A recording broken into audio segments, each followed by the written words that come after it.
I'm Mark Trishan, and this is PwC's Tax Insights in brief. The November 5th election results have positioned former President Donald J. Trump as the next president of the United States. In addition, Republicans have gained control of the Senate and appear on the cusp of retaining control of the House, pending the result of various statewide vote counts. The election results are important because President-elect Trump has proposed substantial tariffs aimed at reshaping U.S. trade relations and encouraging domestic manufacturing. The president-elect's proposed tariffs include a general 10 to 20% tariff on all imports, regardless of origin, a potential 60% plus tariff specifically targeting Chinese origin imports, significant tariffs of 100 to 200% on vehicles manufactured in Mexico, and a broad 25% tariff on all Mexico origin goods coming into the U.S.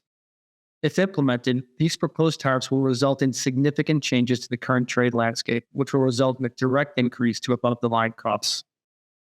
Given these proposed tariffs, the anticipated trade landscape of 2025 will likely involve substantial disruption and uncertainty. Companies should also be aware of trade policies put in place by the U.S. and its USMCA partners to prevent tariff circumvention.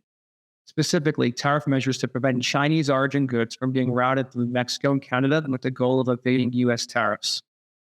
As for next steps, it's important for companies to understand the impact. First, companies should model the impact of proposed tariffs, especially if they have a heavy footprint in China or utilize trade structures like the Maquiladora program. Second, companies should reassess production and sourcing strategies and build resilience into supply chains. Third, they need to integrate customs and tax planning to help manage the financial impacts across various tariff scenarios. And finally, they need to monitor for potential retaliatory actions. For more details, read the attached insight. Thanks for watching.